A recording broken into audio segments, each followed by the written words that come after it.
2002 was the first time that gun owners elected Steve King to represent them in Iowa's 5th Congressional District. Congressman King held that seat from 2003 until 2020 when he lost his primary to State Senator Randy Feenstra. Congressman Feenstra has held that seat now from 2021 to what will be 2026. He's now going to run for governor, and so what that means is for the first time in 25 years, there's going to be an open seat primary in what is now considered Iowa's 4th Congressional District. This is a huge seat. In the western part of Iowa, it goes all the way from the Minnesota border down to Missouri. At the bottom corner of Iowa, south of Council Bluffs, it angles up to Ames at kind of a triangle, and from there, it shoots more or less straight north up I-35. It stops just south of Mason City. It's not only a big district, it's a wildly, massively pro-gun district. It's the most pro-gun seat we have here in Iowa, and many say it's one of the top 5 or 6 congressional seats for gun owners in the country right now today. And so it is critical for us as gun owners to elect a gun rights champion to represent this district in Washington, D.C. We got tons of supposedly pro-gun votes right now in Congress. We're very low on champions who will lead in the fight for gun rights. Now, right now, there's 3 declared candidates in this race. We've got Chris McGowan, who is the current president of the Siouxland Chamber of Commerce in Sioux City. You got Ryan Rhodes, the founder of the Iowa Tea Party movement and a longtime conservative activist. And you've got Matt Windschitl, who just a couple days ago stepped down as the House Majority Leader to announce his run for this seat. State Senator Lynn Evans had earlier said he was going to run for it. He is now officially withdrawn from the race. So right now, 3 declared candidates. Now, we're going to do videos about all of these candidates and their stances on the Second Amendment in the days and weeks that follow before the June primary next year. This video is going to be about Matt Windschitl. This is the first of many different videos we're going to do covering Representative Matt Windschitl. Other videos will discuss him and stand your ground law, him and red flag gun seizures, but this video is all about the constitutional carry fight here in Iowa. Matt Windschitl has talked a lot in the last couple of days and weeks on social media and his press releases about how he was the leader of the fight to pass constitutional carry here in Iowa.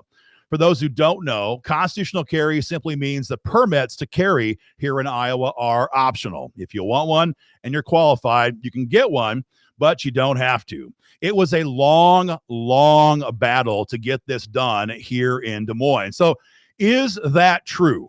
Is Matt Windschitl the leader in the fight for constitutional carry, or is he the reason why it took so long to finally get this done? I'm going to give you guys a step-by-step, behind-the-curtain look at this entire situation. So the timeline here is pretty simple. 2007 was the first year that Matt Windschitl set foot in the Iowa House. He won in 2006. And 2008 is when we founded Iowa Gun Owners. So 2009 then was the first session that I set foot in the Iowa State Capitol on behalf of Iowa gun owners, and our immediate goal was to push for constitutional carry. Now, at that time, Iowa had a very abusive may issue permit system, and much of the gun rights conversation at that time was wrapped around some version of shall issue permit law. Our goal was to go right for the big one and make major moves on constitutional carry. We knew that even if we didn't succeed at first by getting all those Democrats on the record, we would be able to figure out who was on our side and who was our opponent. We could then tell gun owners at election time, and you guys could do your part to fire anti-gun politicians. 2009, I meet with Matt Windschitl for the first time, and I was like, Matt, we'd like you to consider carrying constitutional carry for us. Windschitl looks me right in the eye. We were right there in the steps in front of the House chamber and says, way too extreme. It'll never pass here in Iowa. I'm not carrying that bill. Okay, fine. Representative Kent Sorensen, who was an unapologetic champion for gun rights, did carry the bill.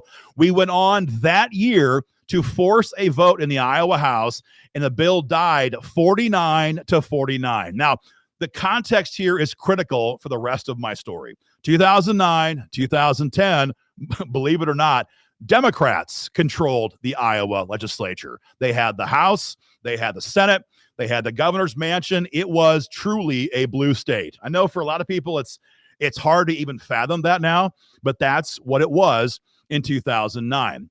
So when we forced that vote, and what that basically means is you use procedural rules in the House chamber to push a bill out of committee and onto the floor for a vote. You bypass committee and go right to the floor. Happens a lot. It's not very uncommon.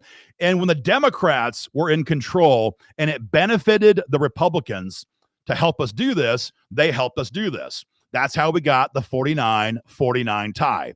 Matt Windschitl was a yes vote on that bill because, again, at that time, it was definitely benefiting him and the Republican Party here in Iowa.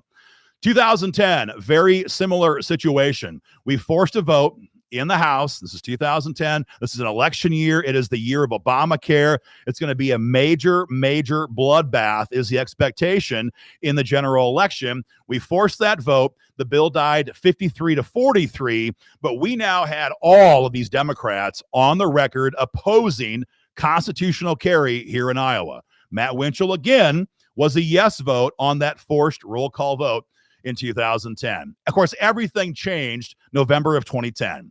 Gun owners threw out, I think it was 23 Democrat incumbents here in Iowa between the House and Senate, and we took back control of the Iowa House. Now we're going to be rocking and rolling, we thought, to make major progress on constitutional carry. See, even if the Democrats in the Senate under Mike Gronstal would kill the bill, by passing it in the House, we put immense pressure on the Democrats in the Senate. And Terry Branstad had surveyed with us and said he would sign the bill into law. So we had 2 of 3 parts covered. At least that's what we thought as we approached the 2011 session. Got the bill filed early, got dozens of co-sponsors. It began to move, but then it began to stall. And we began to put a lot of pressure on Republican leadership. Where's the flipping bill?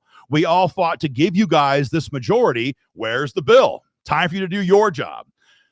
So Matt Windschitl calls me into the office with the Speaker of the House. This was then Craig Paulson. Craig Paulson was the Speaker. Matt Windschitl was, I think he might have been an assistant whip at the time. He was rising in his career track here in Des Moines. They called me in the office to say, look, we know that you guys did your job. Gun owners did our jobs in 2010. You guys helped get us control of the Iowa House. We told you we'd do constitutional carry if we got the majority. But, really what we meant by that was we'll get to it eventually. We'll probably do it next year. But you got to stop all this pressure. We're tired of the emails. We're tired of the phone calls. Stop the pressure, pump the brakes, give us some time, and we'll get to it eventually. And I said, that's not how this works. That's not what we agreed to. That's not why we fought so hard as gun owners at the ballot box. We didn't fight so hard for gun rights to have you then say, we'll come back to this in a couple of years. And I said, I'm not going to go along the deal. And Matt Windschitl looked at me and he asked me basically like, why did I get involved in this? And I told him, well, I've told everybody else on videos for a long time. My sheriff at the time in Osceola County, Iowa, where I was born and raised, was a power-hungry maniac. And he would not give many people permits to carry if they were not on his political allies list at the time. So Matt Windschitl looks at me right in the face and says, I thought that was the case. What if we went to DPS and circumvented the sheriff and tried to find a way to get you a permit without having to go through the county sheriff? Now, for a lot of people, for a lot of lobbyists, a lot of soul-sucking, lobbyists, that might be very tempting.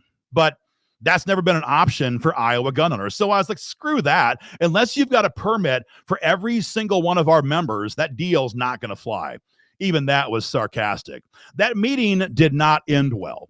And I ended up walking out of that office realizing that the friendship that we thought we had with Republican leadership in the House was no more. So later on that year, I think it was March of that year, Representative Tom Shaw, who was an absolute ferocious leader in the fight for gun rights at that time, Tom Shaw forced a vote for constitutional carry. Now remember, we did this before. We did it in 2009, did it in 2010. The difference this year was what? Well, now the Republicans controlled the Iowa House. And so whereas just the year before we got this close to getting it done, this year the bill failed spectacularly because Matt Windschitl worked the entire caucus against Tom Shaw, against the Second Amendment, and against constitutional carry, and told them all to vote no. And they did. Matt Windschitl was a no vote, and so was a majority of the caucus. 2014, we did it again. March 26, 2014. Tom Shaw, again, now fully in his element as the leader of the fight for gun rights in the Iowa House, told the speaker, if you don't move this bill out of committee on your own, I'm going to do it through the procedural rules in the House and force the roll call vote. You're going to see a photograph here on the screen right now. I took this on my phone from the gallery way back in the day, so it's probably going to be grainy. That's just the way it's going to be. Matt Windschitl literally jumps out of his chair when Tom Shaw went to force this vote, and he runs up to the well. You can see it in your screen right now, and he figured out a way to challenge the germaneness of Representative Shaw's motion to force a vote on constitutional carry. At this point, Matt is the assistant majority leader. He has done enough things, betrayed gun owners enough times that he's been appointed to higher and higher positions by Republican leadership in the House. This photograph says a lot, and the bill died that day. We didn't even get the roll call vote because they found a way to outfox Tom Shaw because we've done this to them multiple times. 2015, we thought, maybe Matt Windschitl will do it on his own. He didn't. 2016, we filed a bill. They don't move it. Maybe Matt will file his own bill. They don't do it. The entire time, Matt Windschitl is saying it's not the right time. Why is that the case? Because Mike Gronstal and the Democrats controlled the Iowa Senate. Now, that's just dumb logic, and it's bad tactics. If you force the vote, or if you pass the bill out of the House, put it over on the Senate side, the governor is ready to go. All of the pressure from gun owners, all of those calls, all of the emails, it all builds on the Senate leadership team across the way from the House. It would have done an awful lot to pass the bill. It probably would have got it done. Don't forget, it was Mike Gronstal who eventually passed shall issue. So these guys were different than today's Democrats. But they wouldn't do it. So 2016, what happens? Gun owners here in Iowa, we finally flip the Iowa Senate. Mike Gronstal was gone. Chris Braze was gone. Mary Jo Wilhelm was gone. Steve Sodders, God, that was a big one. He was gone.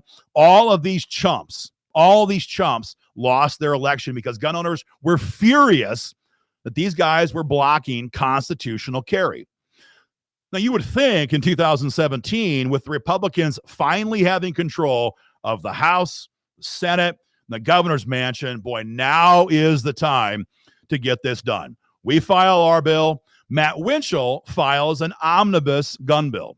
The omnibus gun bill began containing constitutional carry and other things. In fact, it was a pretty decent bill. After we'd pummeled him for so many years to get it done, we thought, finally, good, he'll finally get it done. The problem is the media never liked constitutional carry here in Iowa, and they're always trying to paint these doom and gloom, sky is falling scenarios. And whenever somebody put a camera in Matt Windschil's face and asked him about constitutional carry, he immediately would withdraw. So in this committee room, March of 2017, they call for a caucus. Now, if you don't know what that means, a caucus is when the public all leaves the room, the Democrats go to their room, the Republicans go to their room, and both parties sit down and discuss what they want to do on the bills on the agenda in the committee. This caucus lasted for 4 hours. I just about killed my cell phone battery. It's a rookie mistake for a guy who had some experience at this point working as a lobbyist in Des Moines. We were finally called back in the room. This is probably 8, 9 o'clock at night now, very late. And Matt Windschitl stands up there and he says, I have removed constitutional carry from the omnibus gun bill. He also moved 3 other things out of the bill. It was absolutely enraging. I was sitting 10 feet from the man, and he just chokes. He just chokes, and he kills the most important thing that gunners have been fighting for years. here in Des Moines. The bill ended up dying. 2018. Now we're rocking, and we've been rocking for years, by the way, on the Senate side with Senator Rick Bertrand. That guy was a warrior as well for gun rights. We would get dozens, and I mean dozens of co-sponsors on constitutional carry. So 2018, we have the bill in both chambers. The Senate moved the bill through subcommittee. Matt Windschitl had the chance to do it in the Iowa House, but right around that time, the Parkland, Florida school shooting took place. And again, Matt Windschitl, as all of the media was saying, see, we can't weaken the gun laws here in Iowa now. Matt Windschitl, again, choked under the pressure, and constitutional carry died that year again.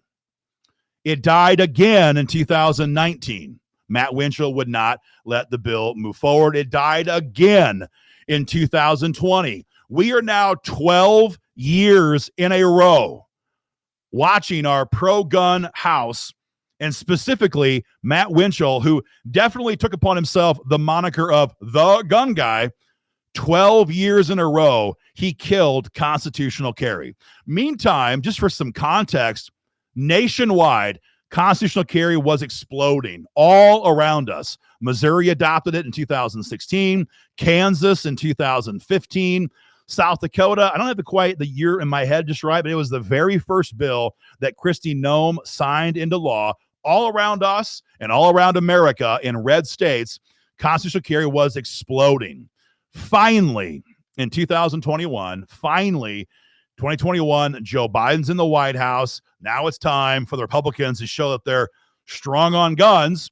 With a Democrat president, you get more resolve from Republicans. It's just the way it works. We finally finished the fight for constitutional carry. But I want to be clear on this. Even then, even in 2021, it wasn't Matt Windschitl who delivered that fight. I want to be clear. Matt Windschitl at this time now is the House Majority Leader. He is number one. Some would say that's kind of tied with number two in control of the Iowa House. 2021, we get it done, but it wasn't Matt Windschitl who did it. It was gun rights champion Steve Holt. Steve Holt is the guy who has passed basically every expansion of gun rights here in Iowa going back for a very long time. So I want you guys to be aware of this, because are we saying that Matt Windschitl is anti-gun? No, I'm not saying that. What I'm saying, in some ways, frankly, it's worse. He's not anti-gun. He's just a choke artist. And every time we were this close to finishing that fight for constitutional carry, every single time the media began to mount their pressure, the Des Moines Register, KCCI, the Polk County Attorney, every time he fell apart, every time he lost his nerve, every time he told gun owners now is not the right time. And that should give you an awful lot to think about as you try to decide how Matt Windschitl will work for gun rights under the pressure, not here in Des Moines, but now in Washington, D.C. And you should also not forget the fact that he was willing to vote for constitutional carry when it benefited him. 2009, 2010. Then he was our best friend. Then he and I were very good friends. 2009, 2010, early 2011. When it benefited him, he was pro-gun. When it did not benefit him anymore to fight for constitutional carry, he absolutely turned on every gun owner here in Iowa. And it took a long time, a lot longer than it should have, to finally finish this fight. So we're going to have to decide as gun owners, will Matt Windschitl turn on us if he's in Congress? Will Matt Windschitl choke on us if the pressure mounts on gun rights, or on gun control, I should say, in Congress? Or is he going to fight?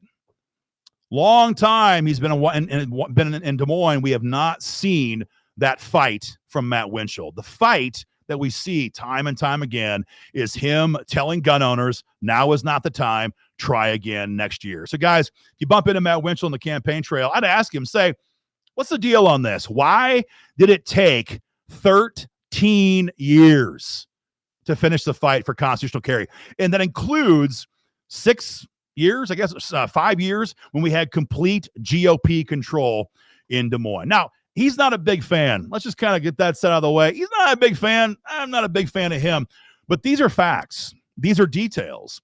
And so when Matt Windschitl says, well, it's the fault of gun owners, or it's the fault of this organization, or it's my fault, whatever it is he says, just don't forget, he was the guy with the authority. He was the guy in charge. He was the guy who could push the red button or the green button. And we counted on him for year after year after year to fight for us. And folks, he betrayed and he choked under the pressure time and time again. This is the first in a series of videos on Matt Windschitl and the Second Amendment. Stay tuned for the next one, which is the detailed story on the fight for the Second Amendment, specifically stand your ground law here in Iowa.